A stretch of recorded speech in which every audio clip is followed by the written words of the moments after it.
The dust swirled around her torn dress as Elena pressed herself deeper into the shadow of the old barn. Every muscle in her body ached from 3 days of running, 3 days of looking over her shoulder, 3 days of pure terror. The sound of horse hooves in the distance made her heart pound against her ribs.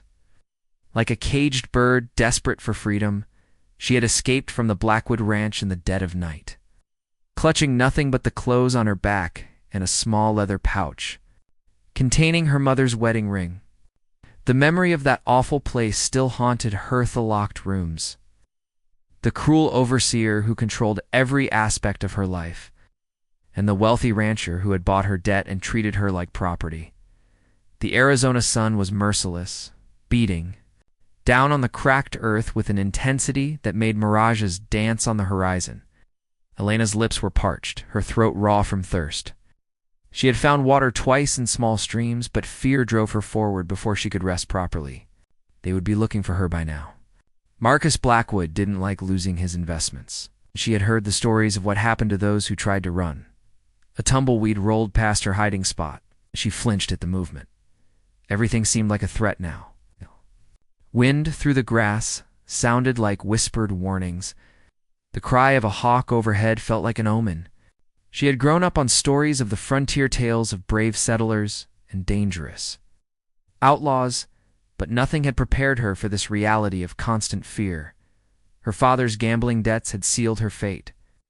When he died suddenly, leaving behind nothing but unpaid markers and broken promises, she had been forced to work off what he owed. The debt collector had been smooth-talking and seemingly kind, explaining how she could earn her freedom through honest work. But honest work had turned into imprisonment, and imprisonment had turned into something much worse. Elena closed her eyes and tried to remember her mother's face. The way she used to sing while making bread in their little kitchen back in Missouri, those memories felt like they belonged to someone else now, a different girl who had believed in happy endings and trusted that good people would always triumph over evil. The sound of hooves grew closer, and panic shot through her veins like lightning. She peered around the corner of the barn and saw 3 riders approaching. Even from a distance, she recognized the black hats and silver spurs of Blackwood's men.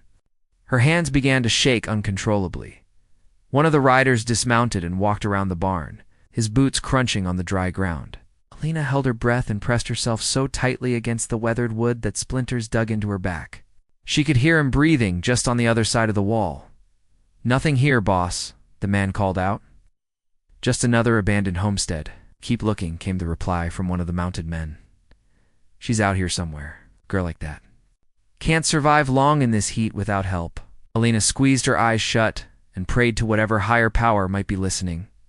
She had prayed so much over the past few months that the words felt worn thin, but desperation gave them new life. "Please," she thought, "just let them ride on. Let them think I went a different direction." The minutes stretched like hours as the men searched around the property. She could hear them talking in low voices, discussing which direction she might have gone. One suggested the river to the east. Another thought she would head for the railway town to the south. Their voices faded as they moved away from the barn. But Elena didn't dare move yet. When the sound of hooves finally disappeared into the distance, she allowed herself to breathe again. But the relief was temporary. They would be back, and next time they might search more thoroughly. She needed to find a better hiding place, or better yet, she needed to get so far away that they would give up the chase entirely. Elena waited until the sun began its descent toward the horizon before leaving her hiding spot. On a different character in the evening light, painting the landscape in shades of gold and purple that would have been beautiful under different circumstances. Now, it just reminded her how alone she was in this vast, unforgiving wilderness. She walked carefully, trying to step on rocks when possible to avoid leaving clear tracks. Her feet were blistered and bleeding inside her worn boots, but she pushed forward. Aim was better than capture. Exhaustion was better than the alternative that waited for her back at Blackwood Ranch. As darkness fell, temperature dropped dramatically, and Elena wrapped her arms around herself for warmth. She had no blanket, no supplies, no real plan, except to keep moving and hope for a miracle. The stars appeared one by one overhead, cold and distant, offering light but no comfort. she found a small outcropping of rocks that provided some shelter from the night, wind, and settled down to rest. Sleep seemed impossible, but her body was so exhausted that consciousness began to slip away despite her fears. Every sound made her jolt awake: the scurry of small animals, the hoot of an owl, the whisper of wind through sagebrush. Just before dawn, she heard something that made her blood freeze. The distant sound of horses again, moving slowly, methodically. They were tracking her, following some trail she hadn't even realized she was leaving. Alina gathered what little strength remained and prepared to run again, though she wasn't sure her legs would carry her much further. The sound grew closer. She realized this might be the end of her desperate flight to freedom, but something deep inside her refused to give up, a stubborn spark that her months of captivity hadn't managed to extinguish completely. The rider emerged from the morning mist like something from a dream, but Alina was too frightened to appreciate the sight. She crouched behind a cluster of prickly pear cactus, her whole body trembling as she watched the lone horseman approach.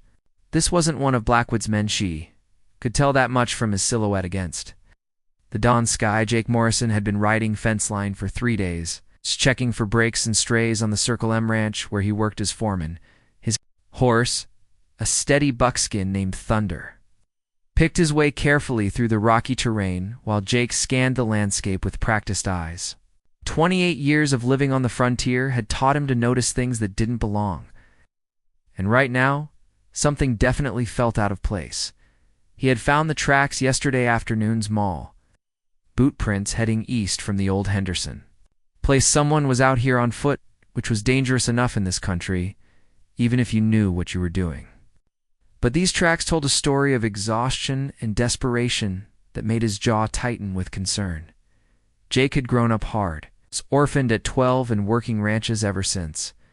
He had learned early that the world could be cruel to those who couldn't protect themselves, and something about these tracks suggested someone in real trouble. His boss, Tom Mitchell, had raised him to be the kind of man who helped folks in need, no questions asked. Thunder's ears pricked forward suddenly, and Jake followed the horse's gaze to a stand of rocks about 50 yards ahead. There just the slightest movement in the shadows, but enough to confirm what he had suspected. Someone was hiding out there, and from the way they were trying to stay concealed, they were scared of something. Alina watched the cowboy rein in, his horse Sand dismount slowly, his movements careful and deliberate. He was tall and lean, wearing a brown leather vest over a faded blue shirt, with chaps that showed years of hard use. A black hat shadowed his face, but she could see the concern in his posture as he approached her hiding place. "Easy now," Jake called out softly, his voice carrying the easy drawl of someone born to this country. "Not looking to hurt anyone. Just saw your tracks and figured you might need some help." Psst. Alina pressed herself deeper into the rocks, her heart hammering so hard she was sure he could hear it. Hey, this could be a trick. Blackwood's men were clever. They might have sent someone who looked trustworthy to lure her out of hiding. Jake stopped about 20 feet away and crouched down, making himself less threatening. He had dealt with spooked horses enough to know that sudden movements and loud voices only made things worse. "I've got water and food," he continued, in that same gentle tone. "You've been out here a while from the looks of things." The mention of water made Elena's throat clench with need. She hadn't had a proper drink in over a day, and the desert sun had already begun its merciless climb toward noon. But trust was a luxury she couldn't afford, not when her freedom and possibly her life hung in the balance. "My name's Jake Morrison," the cowboy said, settling back on his heels. "I work for Tom Mitchell at the Circle M ranch, about 10 miles north of here. Tom's good people takes in strays of all kinds, both animal and human. No one's going to hurt you there." Something in his voice made Alina want to believe him, but fear had become her constant companion. She had heard kind words before, promises of safety that had turned into chains. The memory of Marcus Blackwood's smooth assurances when he first brought her to his ranch made her stomach turn. Jake could sense the internal struggle happening in the rocks ahead of him. He had seen that kind of fear before, the bone-deep terror that came from being hunted by other human beings. It made his chest tight with anger, though he kept his voice calm and steady. "I'm going to leave some water and jerky right here," he said, placing a canteen and a wrapped bundle on a flat rock between them. You don't have to trust me, but you need to stay alive. This desert doesn't forgive mistakes. Lena watched him back away from the supplies, her eyes never leaving his face. There was something different about this man, something in the way he moved and spoke that suggested genuine concern rather than calculated manipulation. But her survival instincts screamed warnings. Jake returned to his horse, but didn't mount up. Instead, he loosened Thunder's cinch and settled against a boulder in whatever shade he could find. I've got nowhere pressing to be, he said conversationally. Figured I'd rest here a spell, let my horse cool down. This heat can be rough on animals and people alike. The minutes ticked by in tense silence. Lena stared at the canteen, her throat burning with thirst, but she couldn't bring herself to move. What if this was exactly what Blackwood's men were counting on? What if they knew she was desperate enough to take risks for food and water? You know, Jake said after a while, his hat pulled down over his eyes as if he might be dozing. I once knew a girl who was running from some bad men. This was about 5 years ago, up in Colorado. She was so scared she wouldn't trust anybody, not even the sheriff who was trying to help her. Alina found herself listening despite her fear. There was something hypnotic about his voice, rough, but somehow comforting, like the sound of wind through pine trees.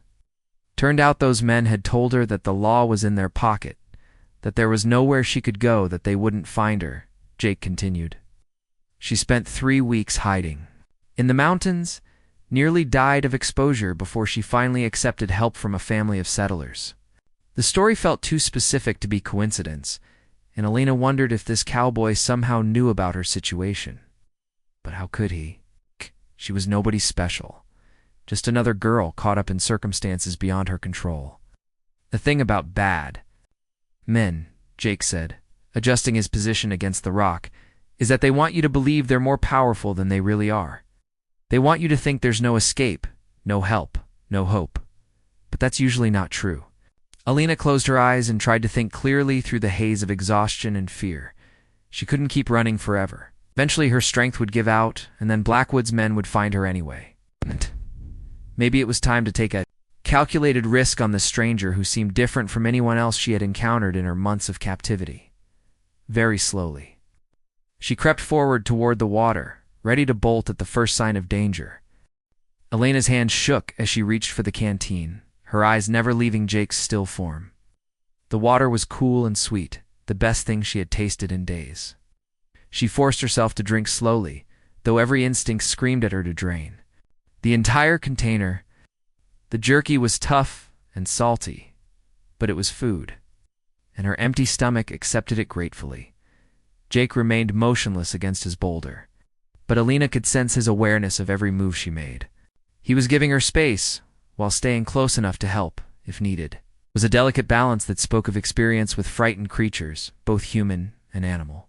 Thank you, She whispered, the words barely audible, but carrying across the desert silence like a prayer. Jake lifted the brim of his hat slightly and offered her a gentle smile.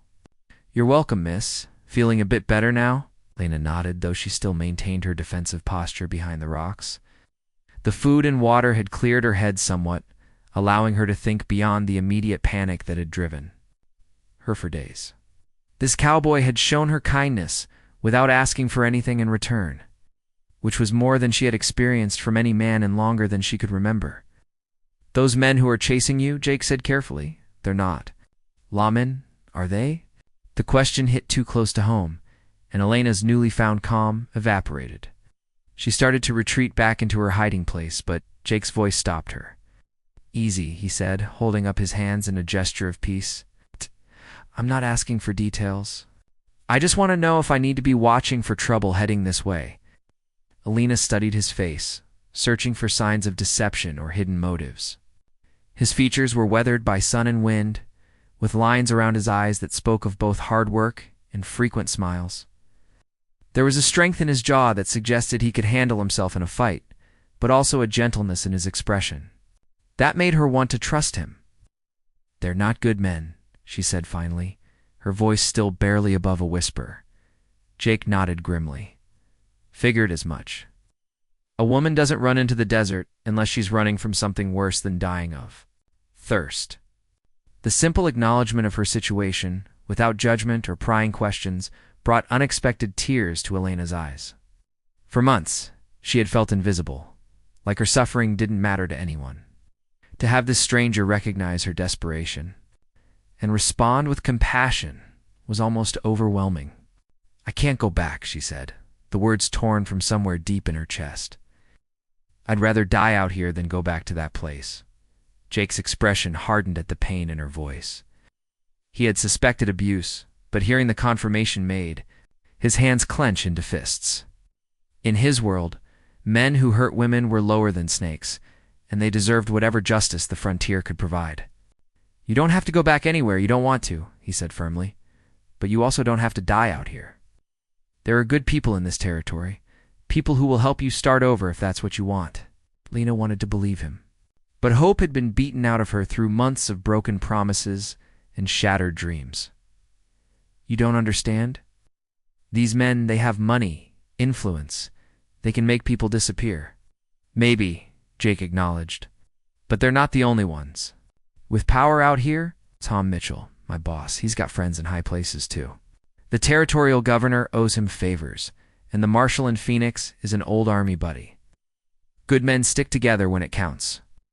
The mention of the territorial governor made Elena's eyes widen. She had heard Marcus Blackwood boast about his connections in Phoenix, but she had never considered that there might be equally powerful people on the other side of the law. Jake sensed her shift in thinking and pressed his advantage gently. "The Circle M is a big spread, over 50,000 acres with good water and better grazing. Tom's been building that ranch for 20 years, and he's never once turned away someone in genuine need. We've got a cook named Maria who is running from an abusive husband when she showed up at our door. That was 8 years ago, and she's family now." Lena closed her eyes and tried to imagine a place where she could sleep without fear, where she could work honestly for fair wages and not worry about locked doors and unwanted attention. It seemed too good to be true, but the alternative was continuing to run until her strength gave out. "Why would you help me?" she asked. "You don't even know my name." Jake considered the question seriously. "My mother died when I was 10, he said after a moment. "Before she passed, she made me promise to always help folks who couldn't help themselves. Said that was how a man measured his worth, not by what he accumulated, but by how many people he lifted up along the way." The sincerity in his voice was impossible to fake, and Elena felt something inside her chest loosen for the first time in months. This cowboy wasn't trying to charm her or manipulate her. He was simply offering help because it was the right thing to do.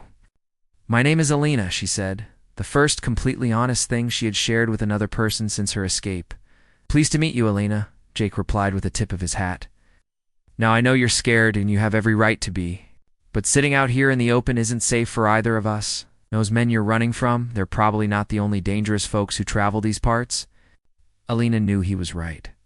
The frontier attracted all kinds of people, and not all of them were as honorable as this cowboy seemed to be. Bandits and drifters were common enough, and a lone woman would be seen as an easy target. "If you're willing," Jake continued, "I'd like to take you to the Circle M, no strings attached, no obligations. If you decide you don't like it there, I'll personally escort you to the railway station in Phoenix and make sure you get safe passage to wherever you want to go." Elena stared at him, searching his face for any sign of deception. She had been fooled before by smooth talking and false promises, but something about Jake Morrison felt different. Maybe it was desperation, or maybe it was intuition, but she found herself nodding slowly. "All right," she whispered. "I'll come with you." The ride to the Circle M ranch took most of the day, with Elena riding double behind Jake on Thunder's strong back. At first, she had been terrified to be so close to any man, her body rigid with tension and ready to flee at the slightest provocation. But Jake's steady presence and the gentle rhythm of the horse's gait gradually began to ease her fears. He talked quietly as they rode, pointing out landmarks and telling her about the history of the territory. His voice was soothing, and Elena found herself actually listening instead of just enduring the sound of another human being. He told her about the Apache who had once called this land home, about the Spanish explorers who had passed through centuries before, and about the hardy settlers who were now trying to carve out lives in this unforgiving landscape. That mesa there, Jake said, pointing to a flat-topped mountain in the distance. The Apache called it Place of Many Eagles. Tom says on a clear morning, you can still see them circling up there, hunting for rabbits and ground squirrels. Elena found herself looking where he pointed, actually seeing the beauty of the desert instead of just viewing it as a hostile environment to be survived. The afternoon light painted the rocks in shades of gold and red that were genuinely breathtaking. And she realized how much her fear had blinded her to the world around her. When they finally crested a low hill, and she saw the Circle M spread. Out below them, Alina caught her breath in surprise. It was nothing like Blackwood Ranch with its imposing walls and fortress-like atmosphere. The Circle M looked like something from a picture book, with a large, welcoming house, surrounded by neat outbuildings, corrals filled with horses, and fields of green that spoke of careful cultivation and abundant water. It's beautiful, Elena whispered, and she meant it. Jake smiled with obvious pride. Tom's put his heart and soul into this place. Every board, every stone, every fence post has been placed with care. He says a ranch should feel like home, not like a prison. A comment about prison made Alina flinch slightly, and Jake immediately regretted his choice of words. He guided Thunder down the slope, toward the main house, his mind working on how to make this transition as easy as possible for the frightened woman behind him.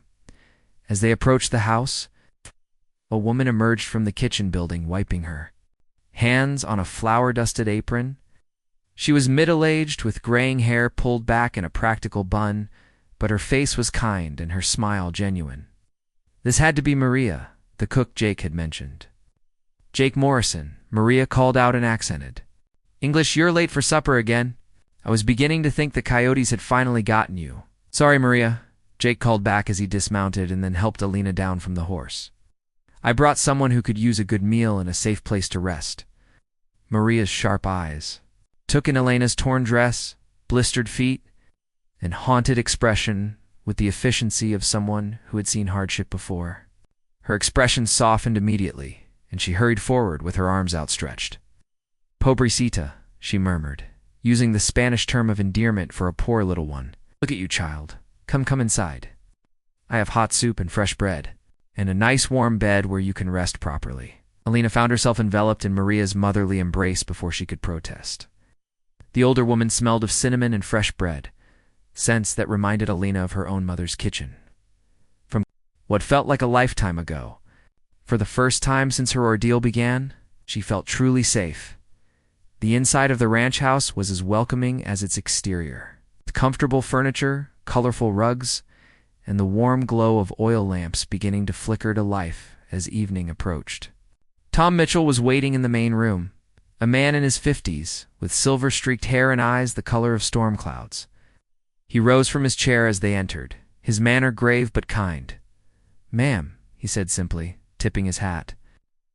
"To the Circle M, Jake tells me you've had some trouble." Alina nodded, suddenly unsure of what to say. These people were being so kind to her, accepting her into their home without question or judgment. It was overwhelming after months of cruelty and suspicion. "We don't need to know details tonight," Tom continued, seeming to sense her discomfort. "Maria will see that you have everything you need, and we can talk tomorrow when you've had some rest. The only thing I need to know right now is whether we should be expecting unwelcome visitors." The question was practical rather than prying, and Alina appreciated his directness. "They might come looking," she admitted. "They don't know about this place, and they'll probably search the main roads first."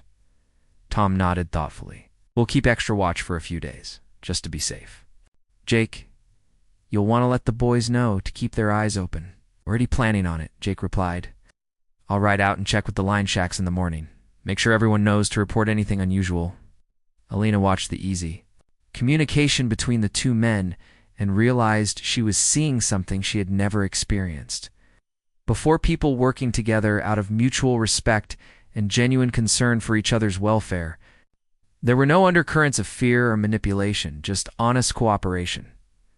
Maria had been bustling around the kitchen during this conversation, and she now appeared with a steaming bowl of soup and a plate of thick sliced bread still warm from the oven. The aroma made Elena's stomach clench with hunger, reminding her that the jerky Jake had shared with her was the first real food she had eaten in 2 days. "Eat, child," Maria urged, guiding Elena to a chair at the kitchen table. "You're nothing but skin and bones. We need to get some meat back on you." Elena ate slowly at first, afraid that too much food too quickly would make her sick. But the soup was rich and flavorful, filled with vegetables and tender pieces of beef. And the bread was the best thing she had ever tasted. As she ate, she could feel strength returning to her body and clarity to her mind. Jake and Tom continued to discuss ranch business in low voices. But Elena could sense their awareness of her presence and their careful attention to making her feel included rather than like an unwelcome burden. When she finally pushed the empty bowl away, Maria immediately refilled it without being asked. "Thank you," Elena said, the words inadequate for the gratitude she felt. "No need for thanks," Maria replied warmly. "We all need help sometimes. Good Lord knows I received plenty when I first came here." Tom rose from his chair and moved toward the door. "I'll let you ladies get acquainted," he said. "Elena, there's a room prepared for you upstairs, and Maria will show you where to find anything you need. Sleep as late as you want tomorrow. There's no rush to make any decisions about anything." After he left, Maria led Elena upstairs to a small but comfortable bedroom with clean sheets, a wash basin with actual soap, and a window that looked out over the peaceful ranch yard. It was simple but luxurious compared to what Elena had endured recently. "There are clean clothes in the wardrobe," Maria said. "They might be a bit big, but they'll do until we can get you properly outfitted. The washroom is down the hall, and there's a lock on the door if that makes you feel safer." Elena's eyes filled with tears at the older woman's understanding. "How did you know?" Maria's expression grew sad, because I remember what it felt like to be afraid of shadows and startled by every sound. "It takes time, child, but that feeling does fade. You're safe now." Elena woke to the sound of birdsong and gentle voices drifting up from the kitchen below. For the first time in months, she had slept through the entire night without nightmares or the constant fear that had plagued her dreams. The morning sunlight, streaming through her window, was warm and golden, nothing like the harsh glare of the desert that had beaten down on her during her desperate flight. She dressed in the clothes Maria had provided, a simple blue dress that was indeed too large, but clean and comfortable. The mirror in the washroom showed her a face that was beginning to heal, haunted look in her eyes starting to fade as hope took its place. Downstairs, she found Maria bustling around the kitchen while Jake sat at the table with a cup of coffee, and what appeared to be a detailed map spread before him. He looked up when she entered and smiled, the same genuine warmth she had seen the day before. "Morning, Elena. Sleep well?" What? "Better than I have in a very long time," she admitted, accepting the plate of eggs and biscuits that Maria placed in front of her without being asked. Jake folded the map and tucked it into his shirt pocket. "I've been talking with Tom about your situation. You think it might be wise to get word to the territorial marshal about what's been happening. If these men are holding women against their will, the law needs to know about it." Lena's fork stopped halfway to her mouth, fear flickering across her features. "But what if the marshal doesn't believe me? What if Blackwood has already gotten to him with his version of the story?" "Marshal Crawford is a good man," Jake said firmly. "He's been cleaning up corruption in this territory for 3 years now, and he's not the type to be bought or intimidated. Besides, Tom knows him personally from their army days. If we vouch for you, Crawford will listen." Maria set down her mixing bowl and came to sit beside Elena, taking her hand in her flour-dusted fingers. "Child, I know. It's frightening to speak up against powerful men. But think of the other women who might still be trapped in that place. Don't you want to help them find freedom too?" The thought of other women suffering as she had suffered made Elena's chest tight with emotion. She had been so focused on her own escape that she hadn't fully considered the others she had left behind. There was Rebecca, barely 18 and terrified of her own shadow, and Catherine, who had arrived just weeks before Elena's escape, still hoping that someone would come looking for her. "You're right," Elena said quietly. "I can't just think about myself. If there's a chance to help others, I have to try." Nodded approvingly. "We'll ride into Phoenix next week when Tom goes to the bank. You can tell your story to the marshal then, and we'll make sure you have legal protection before you do it." "What kind of protection?" Tom's lawyer is drawing up papers to make you an official employee of the Circle M, Jake explained. How? Give you legal status and make it harder for anyone to claim you're someone's property or that you owe debts you can't pay. Alina stared at him in amazement. These people had known her for less than 24 hours, yet they were already taking steps to secure her future and protect her from harm. It was the kind of generosity she had read about in books but never expected to experience in real life. Over the following days, Lena began to find her place in the rhythm of ranch life. Maria taught her to cook dishes she had never heard of, combinations of Mexican and American cuisines that reflected the mixed heritage of the territory. She learned to tend the vegetable garden, milk the cows, and even help with the endless task of mending clothes and gear. Jake was often away during the day, working with the cattle or repairing fences, but he made a point of checking on her each evening. Their conversations started simply discussions of the weather or ranch work, but gradually deepened as Alina began to trust him more completely. "Tell me about your family," Jake said one evening as they sat on the front porch, watching the sunset paint the mountains in shades of purple and gold. Alina was quiet for a long moment, memories both painful and precious stirring in her heart. "My mother died when I was 16. She was the kindest person I ever knew, always helping neighbors and taking in stray animals. My father." She paused, struggling with more complicated feelings. "He was a good man at heart, but he had weaknesses. Gambling was one of them." Jake listened without judgment as she told him about her father's mounting debts, his promises to quit playing cards, and the desperation that had led him to make increasingly dangerous wagers. When she described finding his body after he had taken his own life rather than face his creditors, Jake reached over and took her hand. "I'm sorry," he said simply. "That must have been terrible for you." "The worst part was feeling like I had failed him somehow," Alina admitted. "Maybe. If I had been a better daughter, if I had found a way to help him stop gambling, things might have been different." "That's not your fault," Jake said firmly. "Adults make their own choices, and sometimes those choices have consequences that hurt the people they love. But that doesn't make it the fault of those people." Alina looked at him with surprise. "Sound like you speak from experience?" Jake was quiet for a moment, staring out at the darkening sky. "My father was a drunk," he said finally. "Beat my mother when he was liquored up, which was most of the time. I spent years thinking I could somehow fix him, make him want to be better. It wasn't until after he abandoned us that I realized I was trying to take responsibility for something that was never mine to control." The shared understanding between them created a bond that went deeper than mere attraction or friendship. They were both survivors of circumstances beyond their control. Both people who had learned to be strong when strength was their only option. As the weeks passed, Elena began to notice changes in herself that went beyond the obvious improvements. In her health and appearance, she laughed more easily, spoke up in conversations, and even started making suggestions about ranch operations that Tom and Jake took seriously. The confidence that had been beaten down during her months of captivity began to resurface. She also began to notice the way Jake looked at her when he thought she wasn't paying attention.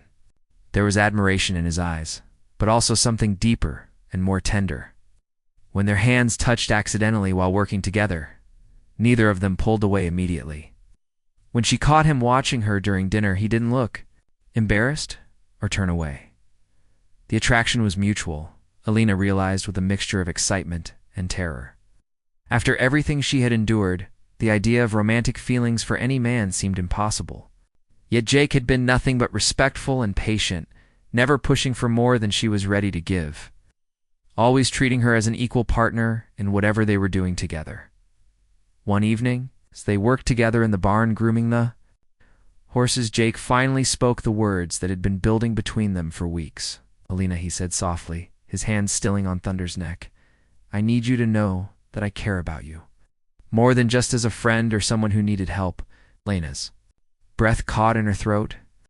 Elena's breath caught in her throat as Jake's words hung in the air between them. The barn was quiet except for the gentle sounds of horses moving in their stalls, and the distant call of coyotes beginning their evening song. She had known this. The moment was coming, had felt the growing connection between them like a warm current that strengthened with each passing day.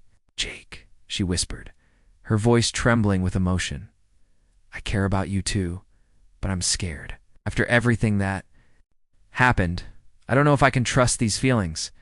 He stepped closer, slowly and carefully, giving her every opportunity to move away if she needed to. When she didn't retreat, he reached out and gently touched her face, his calloused thumb brushing away a tear she hadn't realized had fallen. "I know you're scared," he said softly, "and I know you have every right to be. But what we have between us, it's nothing like what those animals did to you. This is real, Alina. This is choice and respect, and something beautiful growing in its own time." Alina closed her eyes and leaned into his touch, allowing herself to feel safe with another person in a way she had never thought possible again. When she opened her eyes, Jake was looking at her with such tenderness that it made her heart ache with hope. "I love you," she said, the words coming from somewhere deep inside her that had been locked away for so long she had forgotten it existed. "I love your kindness, your patience, the way you make me feel like I matter." Jake's smile was radiant as he pulled her into his arms, holding her close while being mindful of her need for gentleness. "I love you too, Alina. I think I started falling for you that first day when you were so scared but still so brave. You're the strongest person I've ever known." They held each other in the golden light filtering through the barn doorway, two damaged souls finding healing in their shared understanding and growing love. Alina felt something inside her chest that had been clenched tight for months, finally beginning to relax and open. The sound of approaching horses broke the spell, and they stepped apart as Tom Mitchell rode into the yard with a grim expression. On his weathered face, behind him were two men Alina didn't recognize, both wearing badges that caught the lamplight from the house. "Jake, Alina," Tom called as he dismounted. "We need to talk. This is Marshal Crawford and Deputy Williams from Phoenix." Alina's newfound peace evaporated instantly, replaced by the familiar cold fear that had been her constant companion for so long. Jake stepped protectively closer to her, his hand finding hers and squeezing reassuringly. Marshal Crawford was a tall, stern-looking man with silver hair and eyes like chips of flint, but when he looked at Alina, his expression softened considerably. "Miss Alina, I've heard about your situation from Tom here. I want you to know that we've been investigating Marcus Blackwood and his operations for several months now." "You have?" Alina asked, hardly daring to hope. Deputy Williams, a younger man with kind eyes, nodded. "We've had reports from 3 other women who managed to escape from various properties Blackwood controls. Your testimony could be the key to shutting down his entire operation and freeing the women who are still trapped." Alina felt Jake's hand tighten around hers, lending her strength. "What do you need me to do?" "We need you to testify before a territorial judge about what happened to you," Marshal Crawford explained. "I won't lie to you, miss. It won't be easy. Blackwood has expensive lawyers who will try to discredit you and make it seem like you're lying or confused. But we have other witnesses now," Deputy Williams added quickly. "And we've found financial records that show Blackwood has been buying debt contracts specifically to acquire young women. The pattern is clear enough that a jury will understand what's been happening." Tom stepped forward, his expression serious but supportive. "Alina, this is your choice. No one will think less of you if you decide it's too dangerous or too difficult. You've already been through enough." Alina looked around at these people who had become her family, who had given her back her sense of worth and possibility. Then she thought about the women still trapped at Blackwood Ranch, still living in the fear and desperation she had known so well. "I'll testify," she said, her voice growing stronger with each word.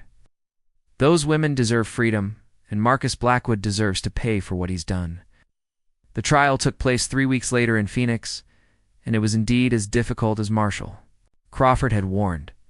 Blackwood's lawyers tried every tactic they could think of to discredit Alina's testimony, suggesting she was mentally unstable, that she had misunderstood her situation, that she had actually been treated well and was simply ungrateful.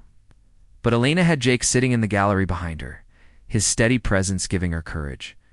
She had Tom and Maria there too, along with several of the Circle M ranch hands who had come to show their support. Most importantly, she had found her own strength again, and no amount of legal intimidation could take that away from her when she told her story. She spoke clearly and directly, describing the conditions at Blackwood Ranch, the locked doors, the threats, and the atmosphere of fear that pervaded the place. She spoke about the other women she had known there, their names and faces etched permanently in her memory. The other escaped women testified as well. Together, their stories painted a picture that no honest jury could ignore. When the financial records were presented showing Blackwood's systematic acquisition of debt contracts, the case became overwhelming. Marcus Blackwood was convicted of multiple charges, including kidnapping, false imprisonment, and human trafficking. He was sentenced to 20 years in territorial prison, and his ranch was seized to provide restitution to his victims. Alina walked out of that courtroom, a free woman in every sense of the word. The debts that had bound her to Blackwood were declared void, and she had the legal documents to prove her independence. More importantly, she had reclaimed her sense of self-worth and her right to make her own choices about her future. That evening, as she and Jake sat on the porch of the Circle M watching another spectacular Arizona sunset, he took her hand and looked into her eyes with an expression of nervous hope. "Alina, I know we've only known each other a few months, but they've been the best months of my life. I love you more than I ever thought possible, and I want to spend the rest of my life proving that love to you every single day." He pulled a simple gold ring from his pocket, nothing fancy but clearly chosen with care. "Will you marry me? Will you let me be your partner in building something beautiful together?" Alina looked at the ring, then at Jake's beloved face, then out at the peaceful ranch that had become her sanctuary. 6 months ago, she had been running through the desert in terror, convinced that her life was over and that she would never be truly safe again. Now she was being offered a future filled with love, respect, and the freedom to choose her own path. "Yes," she said, her voice rich with joy and certainty. "Yes, I'll marry you, Jake Morrison. I want to build that beautiful life with you." As he slipped the ring onto her finger and pulled her into his arms for a kiss that tasted of promise. And forever, Alina realized that sometimes the worst circumstances could lead to the most wonderful outcomes. She had found her home, her family, and her true love in the last place she had expected to find hope. The desert wind carried the sound of their laughter across the peaceful valley, a testament to the healing power of genuine love and the unbreakable strength of the human spirit. Alina was no longer the terrified woman who had hidden behind rocks and jumped at every sound. She was a survivor, a partner, and a woman who had learned that being truly safe meant being loved for exactly who she was.